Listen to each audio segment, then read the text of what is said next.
what's up, guys? Welcome out to another episode of According to Kaz and Queen. And as always, I am Kaz. And I'm Queen. This is episode 49 as we inch closer to the end of season 2. Next week is going to be the season finale.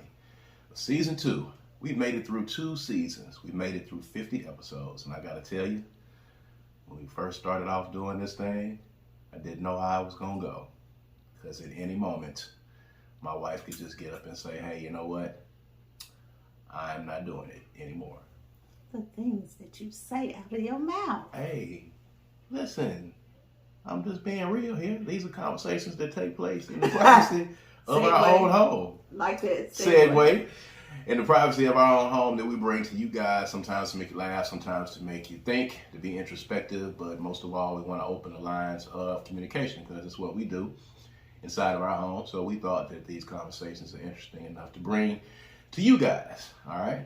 As always, you can follow us on all streaming services. You can check us out on all streaming services: Spotify, Apple Music, Google Play Music, Amazon, Buzzsprout, and of course, you can check us out on Black with No Chaser Radio. All right. So make sure that you download the BWNC app. Download the BWNC app on the Google Play Store or the iTunes Store. Check us out there every Tuesday at 7 p.m. And then there's a replay on Thursday. It's a lot of great podcasts on that app that you can check out, of course, so make sure that you do that. And if you like seeing our bright, shiny faces, you know what you can do. Just come right here, youtube.com/Brad Kamikaze Franklin. I'm going to put my finger right there. Boom. You know what it is. youtube.com/Brad Kamikaze Franklin. We're inching our way up to 900 subscribers. So make sure that you like and subscribe to the YouTube channel. If you're watching us right now, okay, and if you like what you have been hearing and you've been following us regularly, please make sure that you share this video, all right? Or at least share the links to go to Spotify or wherever you might listen to your podcast. Share it with somebody. Spread the good word. Tell them to subscribe to the YouTube page. It takes like 30 seconds for you to be able to do that, all right? So please make sure that you do that. Check that out. Of course, this is brought to you by the Kundi Collective, www.kundicollective.com. Got on one of the shirts right here. This is one of my favorites right here. Bye-bye, Father, because that is what I am. And it's probably, one of my proudest duties that I love the most in being a father to the young ones, the little ones and the big ones, the grown ones and the little ones, TLO, of course. So you can go to www.kundicollective.com and you can check that out and make sure you're following us on all of the social media platforms too. All of that, getting all of that out the way. You know what it is. We're inching closer to the end of season 2. A lot of good stuff going on, a lot of crazy stuff going on in the news. They did arrest Carly. She turned herself in. Okay. Took a pretty weird mugshot from what I saw. Hey, listen. I don't know what's going on in Carly's head, but whatever's going on in there, it is a party, and she's having a fantastic time. Whatever's going on, I don't know what's happening. I don't know if she's... I am so tickled. You are tickling me. I don't know if she's grasping, when she was taking a mud shot, sometimes I don't know, was she grasping the severity of what was going on in that moment. I don't know if she got it or not. And I guess sometimes if you're taking your mug shot in jail, I think sometimes maybe you do need to disconnect from reality a little bit. This wouldn't be the thing that disconnected her from reality. I think she's disconnected far earlier than this particular instance. But, she took a mug shot. She found joy in it. But I was also looking at, I think, the joy that some people were getting for her being arrested and the possibility of her going to jail. I think there's a little bit too much exuberance from a lot of people for her to go to jail. I don't understand what your insistence is that she does jail time. Because a lot of you, if we're being honest, a lot of you got some kinfolk and some family and some friends who are out there doing real crimes out on the street, being complete menaces to the community. All right, as they said in Black Dynamite, they're selling drugs to the community, and you are campaigning every day for them to not go to jail. T-shirts, free blah blah blah. Free blah blah blah. You don't want them to have any parts of jail law whatsoever, and they clearly out there breaking the law. But yet you have made posts and campaigned for Carlee Russell to go to jail for this particular incident. There needs to be some type of punishment. I think she needs to understand that, you just can't do these things in a civilized society. But jail time is not one of them. But I mean, I know you were kind of following it and you were seeing it. So now that we know the true story and we know everything that's happened, what do you think should happen? I think she needs a mental evaluation. I think something's not right. She needs some healing somewhere. And I think that in this country, especially in our community, we just kind of default away from that, like it's not an option. And right. That's always been an issue for me, even back to, and we don't have to go down this road, but we discussed this when we talked about R. Kelly and Chris Brown. Mm-hmm. Like, I just believe that people need to, I've even said that I think law enforcement needs to have some sort of evaluation before they go, mm-hmm. As a part of their training. Like, people, this is not just a cry for help. This is, her mugshot was another indication that she's not altogether attached to the reality the rest of us are in. Mm-hmm. And I think that from the reaction of her parents, she is probably not being supported in the way of the understanding that there is something that's clicking in an imbalanced way. Her mother initially just came to her aid and just believed everything she said, and at least publicly. And I haven't seen or heard anything about her getting any mental help. I think that's what she needs. And I don't think that filling the prison system or jail system with people who commit crimes because they are not functioning properly mentally is the way to go. Like, that's not really doing anything. It's just throwing her away. So, and I think that our community being detached from that simple methodology is really crippling and destructive. So yeah, on one of my other radio shows, I was speaking with a while back, speaking with some of the candidates for constable and some of the candidates for sheriff, and we are in Jackson, Mississippi, and our county is Hinds County, and the sitting sheriff right now, Tyree Jones, one of the things that he was saying that was very, very necessary, at least in the sheriff's department, was the need for mental health intervention or having some type of interventionist when people are arrested. I think that is an aspect of law enforcement that gets looked over. I think it's one that, you definitely need to have people, on call for that. Oh, that needs to happen before they even get hired. Yes, but, But definitely that. Before, of course, before people are arrested, there should be, before they get to that point, there should be some type of intervention. But, they're arresting people in a lot of instances, especially when you get these calls. Oh, you mean the people that they are arresting? Yes. Need to have some sort of. Yes. Yeah, yes. That's a good idea. Yes. Because they're arresting people that are homeless, people that are out on the streets, the people that you see walking up and down the sidewalk, and they be talking to themselves. Well, see, those people can't pay for the service. Right. So there's no money coming into the state that they would be. So it's not worth their while. So, and he was saying how important it is because in a lot of instances, these people are continuously getting out and getting back on the streets and coming back into these jail cells because they have got mental illnesses. And mental illness, ladies and gentlemen, is a very real thing. And I can't stress that enough.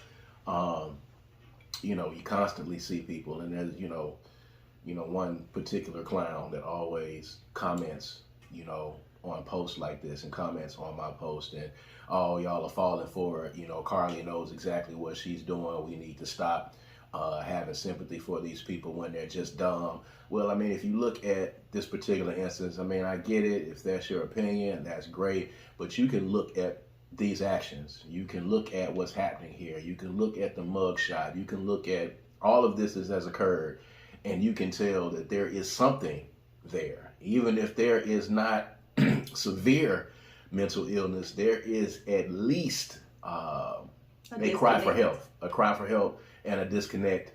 Something is going on in that young lady's life that, led her to think that this was something that she could do, and that's something that she needed to do, or even fathom, doing something to the level that this got to. And, she didn't think that it was going to get blown out of proportion like it was. She didn't think it was going to become a national story. I'm not sure about that. Yeah, maybe she did. Maybe she did at the end of the day. The way people are clickbaiting around here, I mean, you can't really necessarily just say that. I mean, people do a whole lot of things to get some likes and clicks. They do. I do. Put a pin in that. I do want to touch on that a little bit later. But mental illness is a real thing. Mental health is a real thing. People are not always just doing things because they're dumb, and they're not always just doing things because they're trying to get likes and clicks, and they're not always just, they don't always, quote unquote, know what they're doing, and you guys need to stop giving them attention. There are some people that actually, on a small scale and a large scale, have a mental illness, and something needs to happen. There needs to be some level of analyzing. There needs to be some level of therapy that's there. There needs to be some level of understanding where Carly's head was at. And we have not heard from her yet. I don't know if we ever will in a setting where you can answer these questions, but, at this point, she's home, she's safe. She's going to be punished in some shape, form, or fashion for what she did. So for me, it's kind of over with. But if she decides to speak and say what was going through her mind at the time, I'm sure that'll be another viral moment then. But something in her head. With anybody. Even if, let's just say for argument's sake, that she was doing all of this for clickbait or because she needed attention, even if that's the case, the measures and levels that she went to figure out how to operate within this plan to get this in motion still is an indication that there is something that's not right there. Yeah, something is not connecting properly. Because of the, internet searches that she made. Who comes up with I see a little toddler? You want to disappear for 2 days. Where did the toddler come from? All of that is not, coincidental. Like, she had a whole plan. To even think that way is a problem. So I'm just not going for the she's dumb thing. That's just kind of... It's dismissive. It's dismissive, definitely. And it certainly lacks compassion.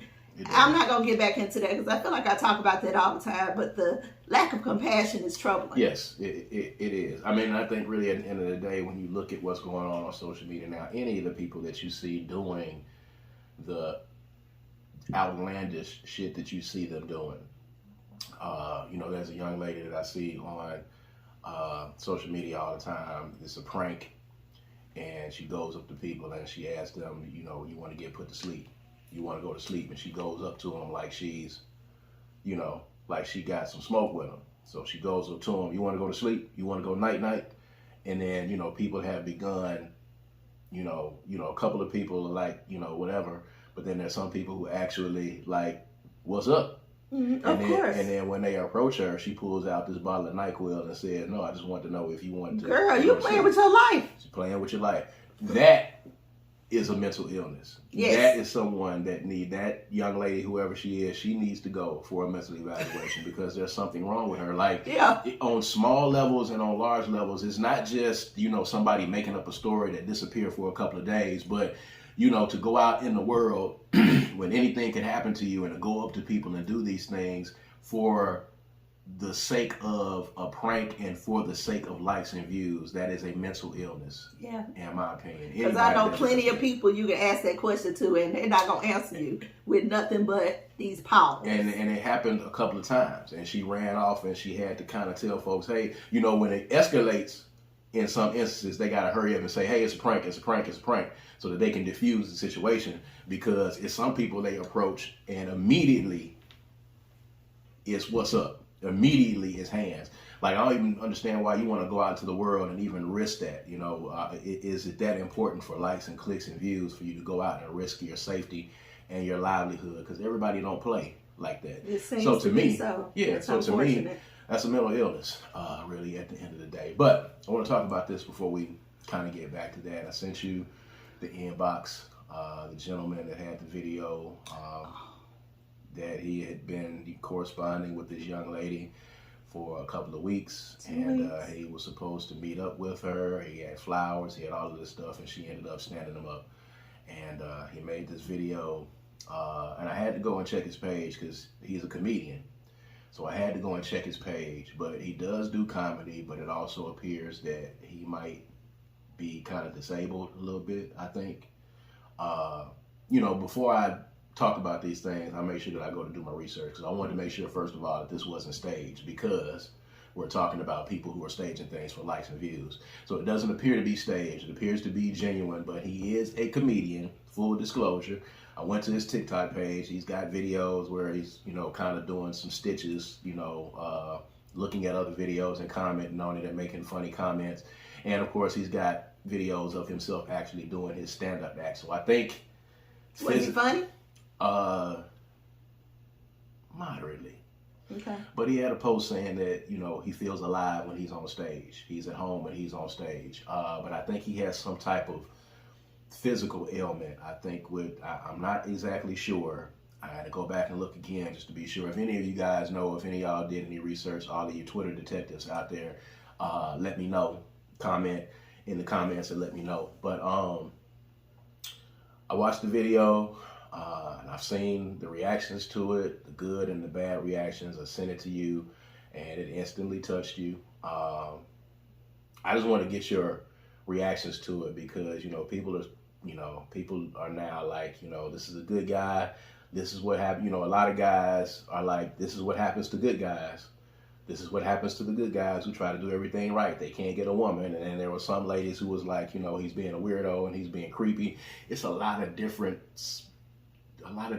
takes that people get off of videos on the internet, but I want to get your take on it. Well, everybody's individual take comes from their own life experience, which gives them their perspective on people, places, things, emotions, how they approach life, how they approach relationships, all of that. So it's going to be an individual response. Just so happens that there's so many people commenting that you're going to get the same response over and over again.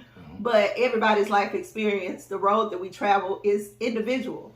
And you get to whatever it is that you feel about things or people or relationships based on that experience, individual experience of your own. This guy was basically saying that, you know, he doesn't know what to do. He's a good guy. He just wants to be in love. And this girl had agreed to go out on a date with him, a nice restaurant. He made reservations. And 30 minutes in, he was eating by himself and she didn't show up. He had flowers and all of this.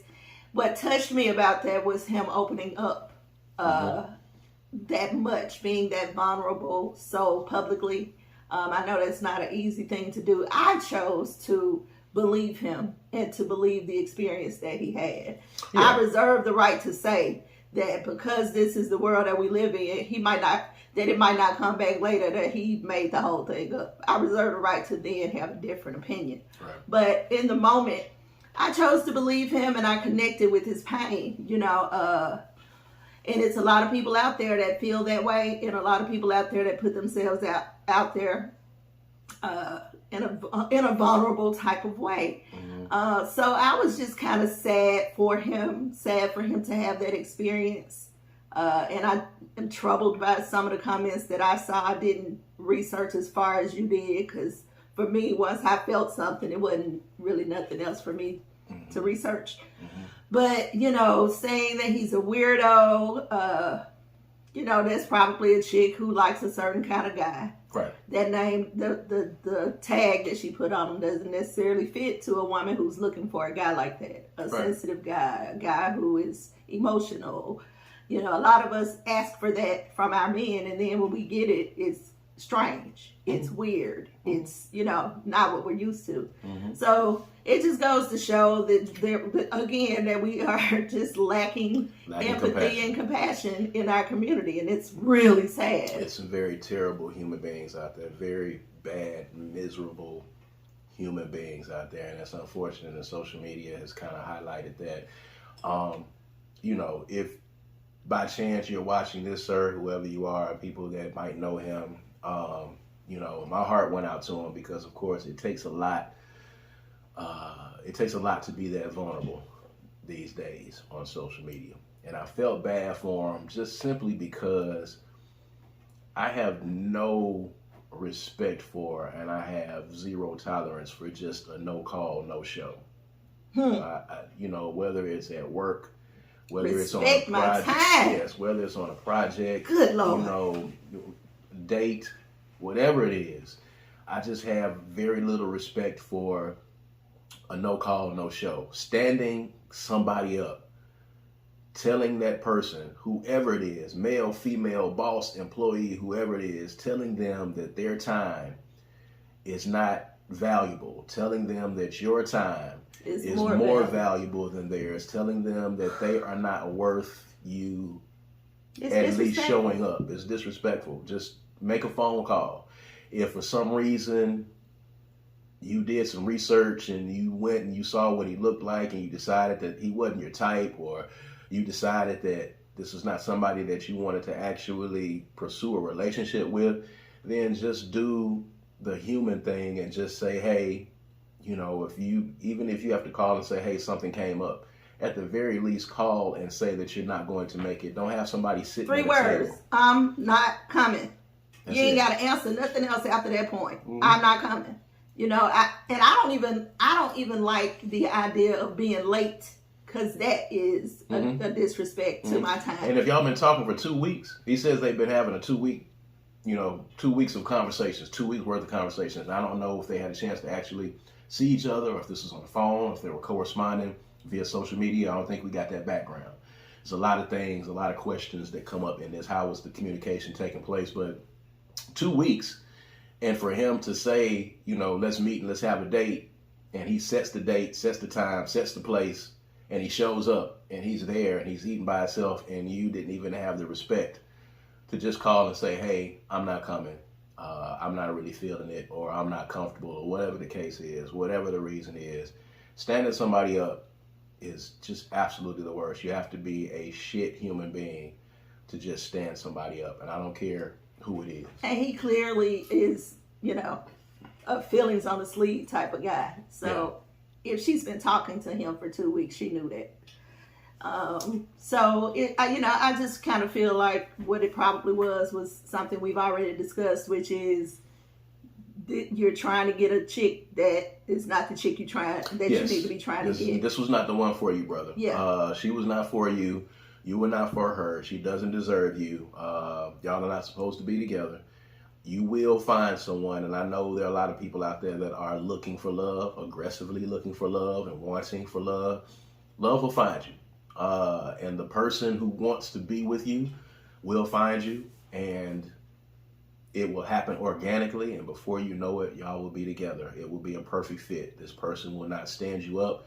They will show up, and they will show you the love and the affection that you are looking for, and it's going to happen because you're genuinely a good person. I will say my own experience, and I will be transparent with y'all. I mean, I haven't been stood up on a date before. A date, but I've been stood up on some smash dates before. I have. They didn't come. They didn't show up. I have. Are you having a real emotional experience? No. Oh, I was going to say, baby, you was married now. That was good, wasn't it? That was good. acting, ladies and gentlemen. Thank you Oh my very God. much. I was finna go find that chick. Oh no, man! It's happened a few times actually. I've gotten hotel rooms, paid for the hotel rooms, showed up to the hotel rooms, had everything ready to roll, and did not show up. No call, no show. Now, was it because she couldn't come or she was standing you up? Well, I got stood up. I don't think it was an instance of, I don't know. I'd never heard from him. Ever again? Later on. And then it was like, oh, something came up. That's happened before. Well, Players fuck up. If something really came up, they would call you. Maybe it didn't. Or maybe it did. I mean, under those circumstances, it's very clear what y'all come to do. You done agreed to it. It's money being spent. Like, look at man, when I done bought the hotel room and bought the good hotel room. The good hotel room. The good hotel room. All right. I done went and got the good hotel room. I'm not talking about the Momo. I'm not talking about the motel. Okay. I ain't went and got in a motel waiting for a couple of hours. I done went to, you know what I'm saying, the hotel. You know what I'm talking about? I done went there. Hotel? Yeah, hotel. I went and, got the hotel, snacks laid out. Snacks? Liquor. You got snacks? Liquor up in there. I got all of the party favors because we is finna get busy. And didn't show up at all. Didn't show up, period. That has happened also, at apartments before. I've been stood up. But they were never dates. Meaning they weren't people that you were looking to build something right. with. These were smash dates. All of these were smash dates that I got stood up. Smash dates. Being stood up for smash dates. It's not quite the same thing. Than a real date. Luckily. For you. For me. None of them were dates where like, ooh, I like you. You like me. Let's go out. We're going to go to the movies.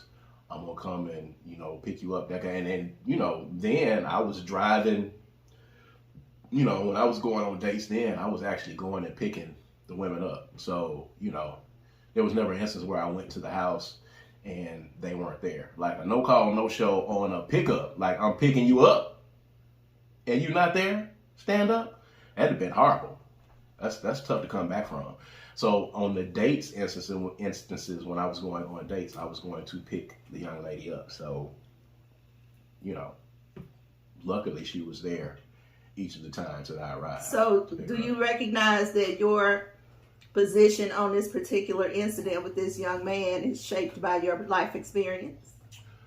Yes, but I have the life experience of business deals, social settings, all those things, not just dates. I abhor people who stand people up for any reason. I've been stood up in business and in social settings. You've been stood up before. People just didn't show up and called later on and just was like,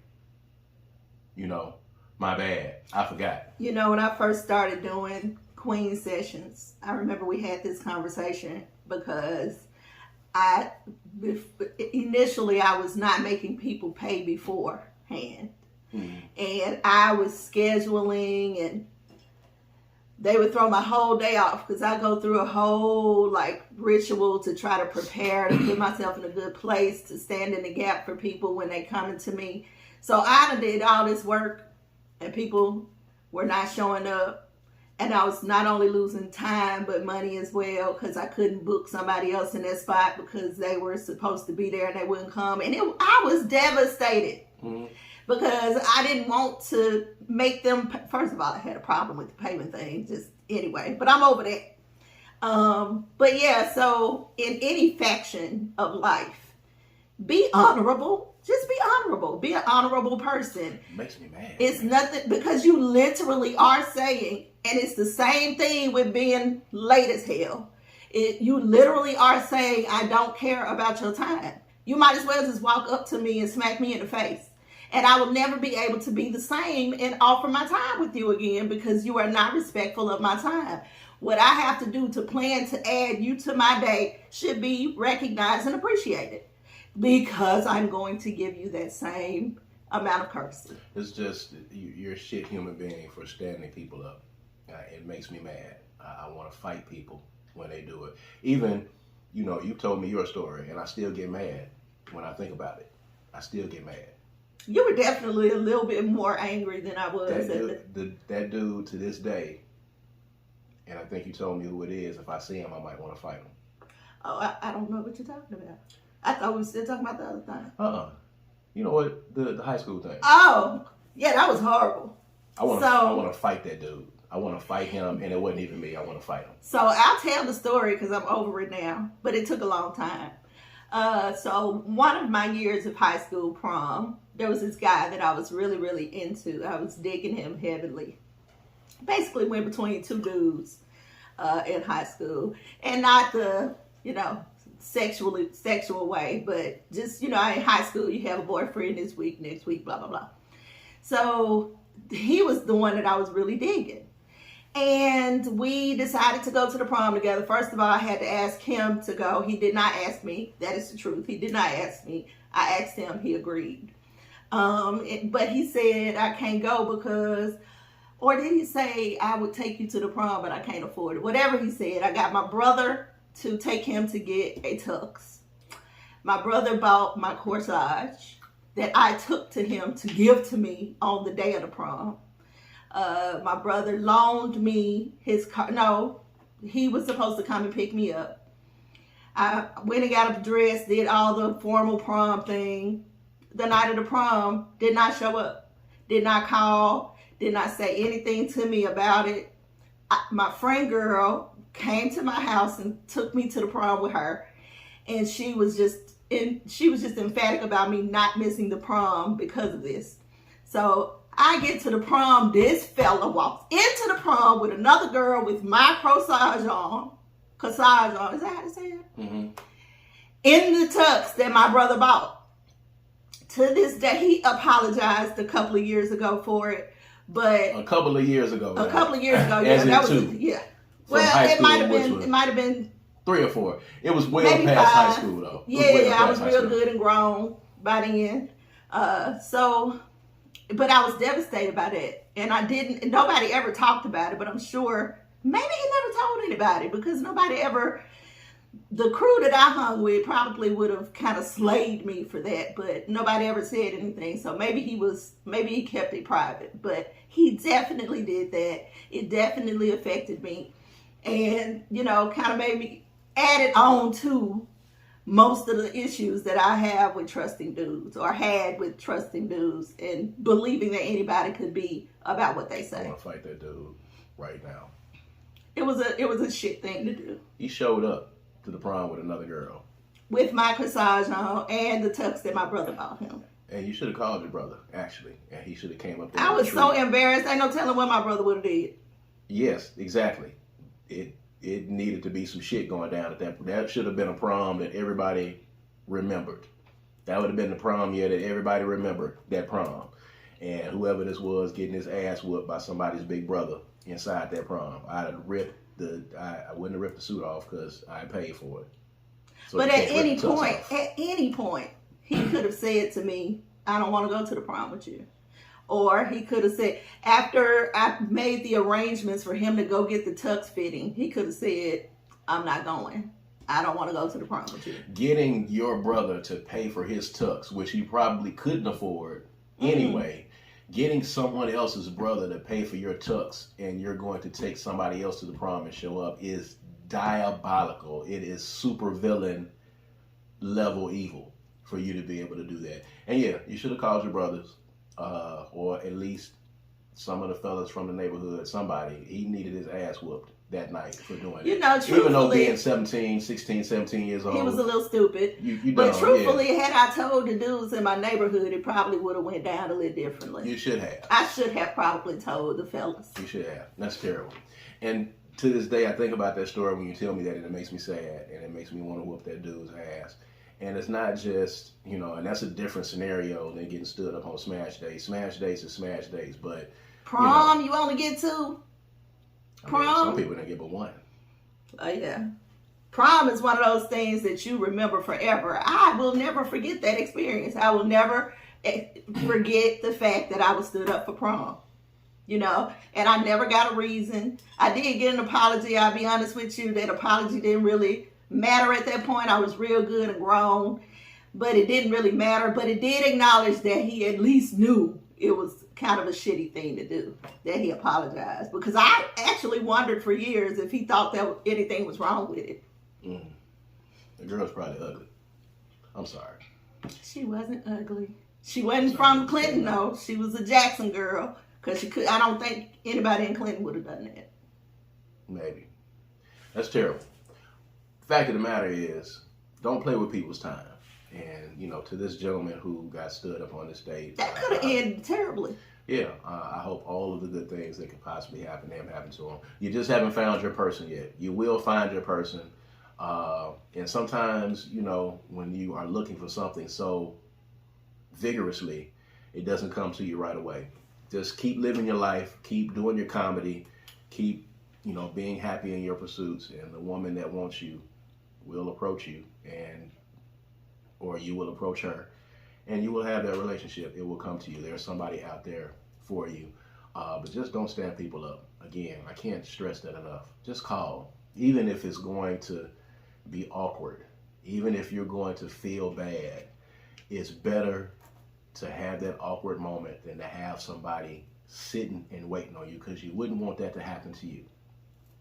So at the end of the day, don't do it to somebody else. So, speaking of relationships lasting and finding the right person for you, did you see the post that Tina, Beyonce's mother, and I didn't see the post. I see that they're getting divorced, but I didn't see the post. They're getting divorced. And so there's now talk on the internet about the fact that a lot of couples from the Black Love show, you remember that show? I saw that show. Are now divorced. Mm-hmm.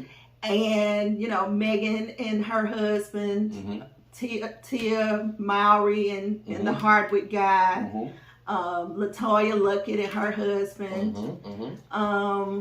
and I think it's one more. I can't really put my finger on who that couple is, but I saw a post that said, "Stop doing together things on the internet. It's a curse, especially as a couple." Now, we do this as a couple.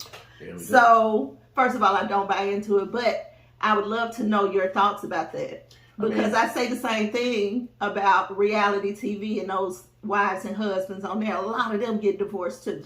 I don't think any of those marriages and any of those unions, I don't think that they were ever really stemmed in love.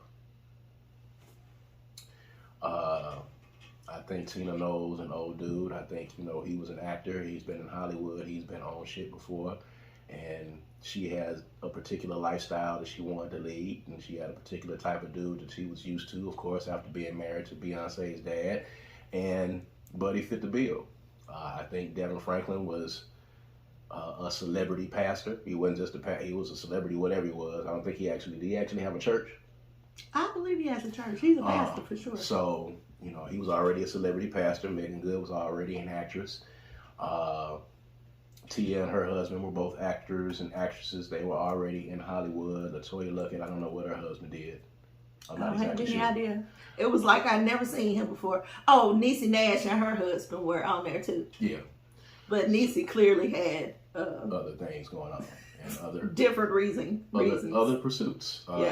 She loves with a wide net, as they say. She's free to love. She has a lot of love to give everyone. She has a wide net, which is cool at the end of the day. It's great. But and I see stuff like that all the time. I saw something the other day that said couples that are happy don't post about each other a lot on the internet. The couples that are actually struggling and faking it are the ones that post all the time. We don't overly do it. I think we do it. I think it's natural and I think it's organic. And I don't think twice of it. Yeah, I post what I feel. If I feel in that moment like posting about you, and sometimes it be mushy, like heart drenching, pouring out my heart stuff that I'll post. But I also post when you done got on my nerves. So it's on the slide, by the way. It ain't really that slick. It ain't really that slick. No, it'd be not for me. because it'd be 5 minutes after we had got through arguing and you pick up. So it ain't slick for me. I know exactly what you're saying. You go right to the internet. It be for you. It be for you. I don't be looking at that shit. You just said you see. Okay, I'll be looking at it. Okay, but what I'm saying is I don't be paying it no mind, because you really should just, you shouldn't have to take it there. I can't. Listen, that's what I do, and it might not be the right thing to do. It's not the right thing. But I'm gonna tell you in the moment that you would do well to take me putting it on there instead of saying it to your face. I'm not gonna look at it like that. Anyway, that's not the point. The point is, do you think that being on the internet or being on the show or being together publicly on the social media curses your relationship? No, it doesn't. Tell the people why, baby. It doesn't. It's just a coincidence. With these shows, with these celebrity marriages, Denzel's still with his wife.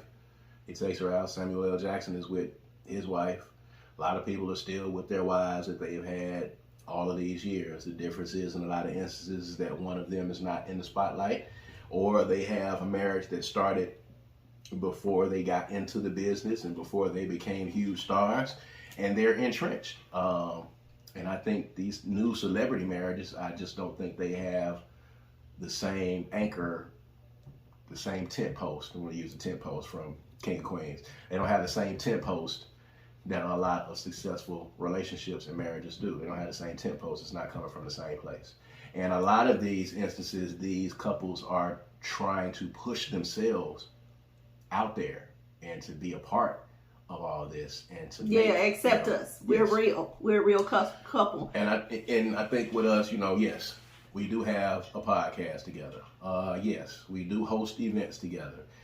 Yes, we are on panels together. We do that because we consider ourselves to be a team and a unit. But it's not something that we pursue.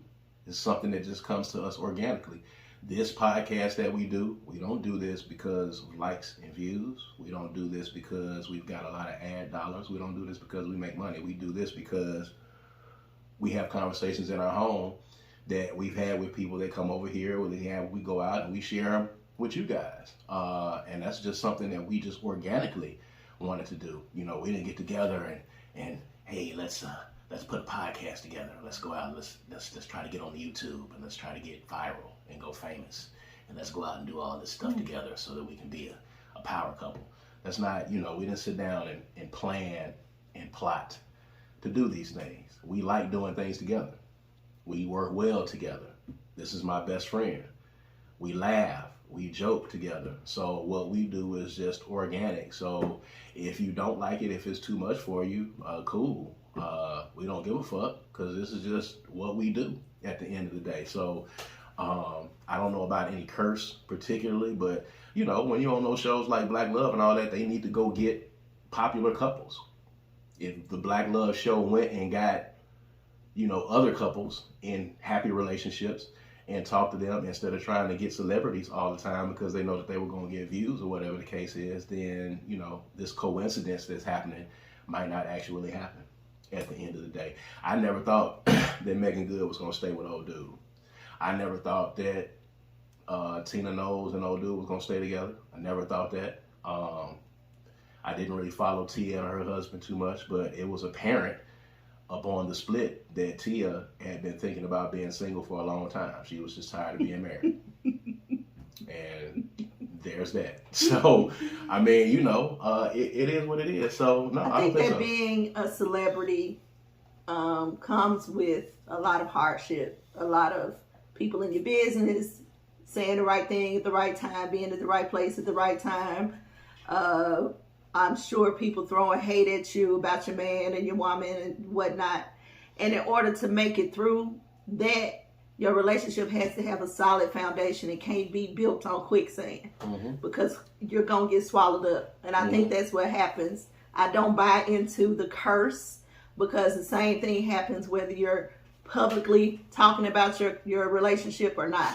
So basically, those marriages weren't going to make it anyway, whether they were on the show or not.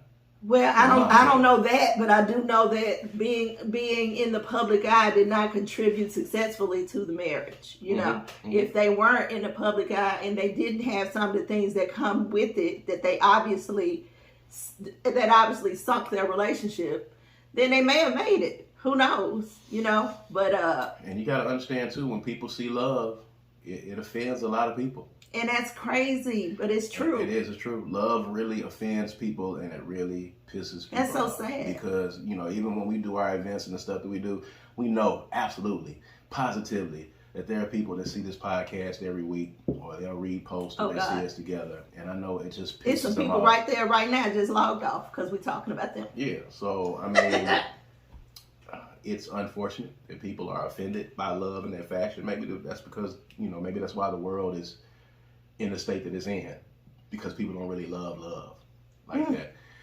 They're jaded and they're cynical. You know, look at them, they think they're perfect. Who do they think they are? And I know he doing this and I know she doing that and all that kind of stuff. I mean, just appreciate love and love.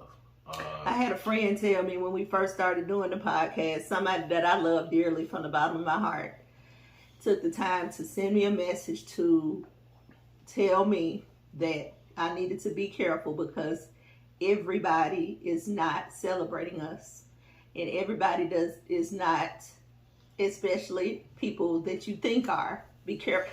So what she said was, be careful about the people that you automatically assume are cheering for you, because they aren't. And that was devastating to hear, but it wasn't a surprise. It's the truth. I mean, I think it's definitely the truth. For what I have been doing in my professional life and being in the music business and doing what I do, and it's been that way for years, and that's just the way it is. Everybody is not going to celebrate you, and a lot of times it's the people that's closest to you that are not going to celebrate you. But the thing is, we don't do it for people to celebrate us. We don't do it for your approval. We don't do it for your cheerleading on the sidelines, and we don't do it for your entertainment or enjoyment. When we are transparent and when we talk about what we talk about on this podcast, we're doing it because it's what we want to do, and it's because it's what's in our heart.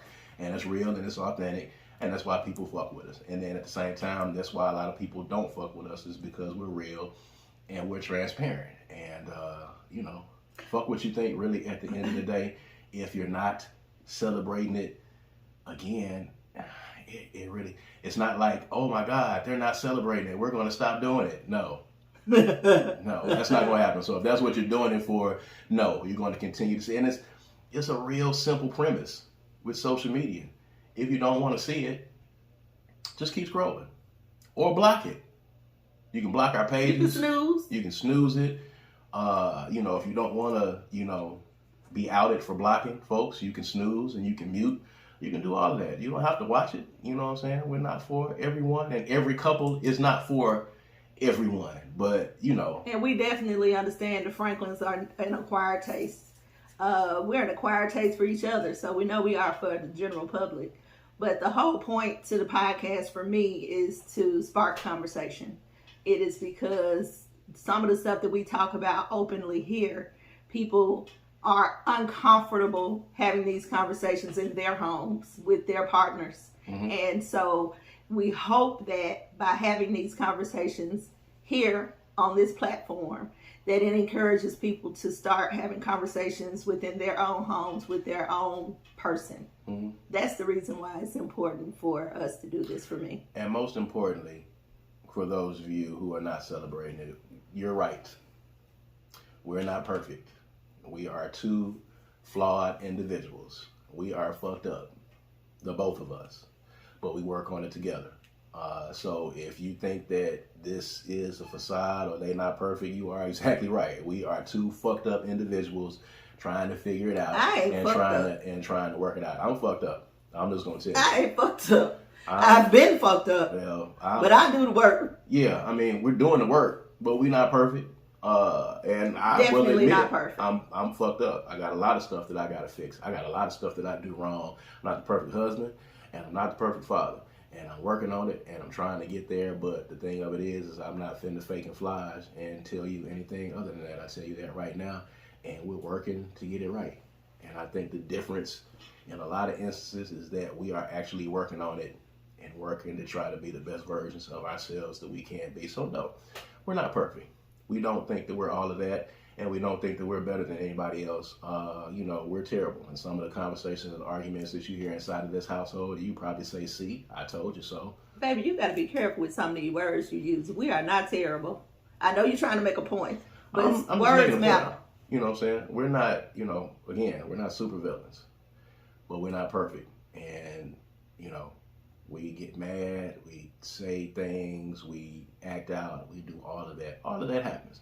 And that's what happens in healthy marriages and in healthy relationships.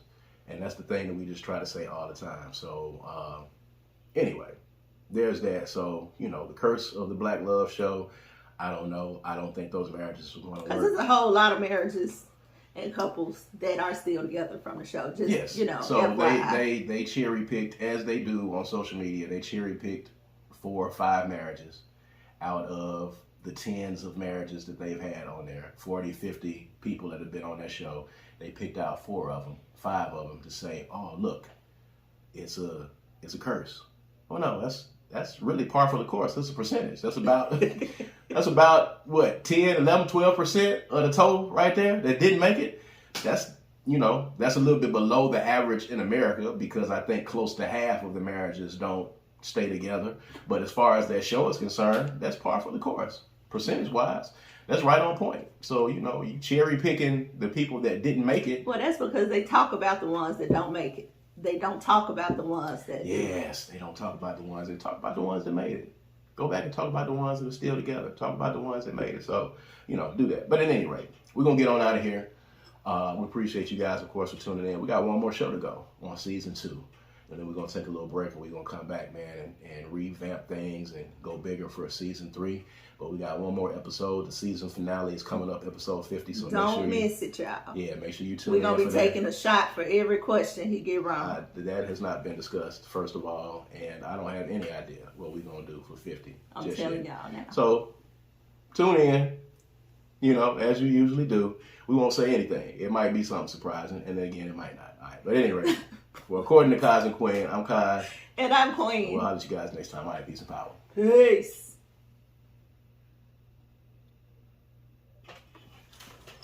It was a free-flowing conversation. We got us to 52.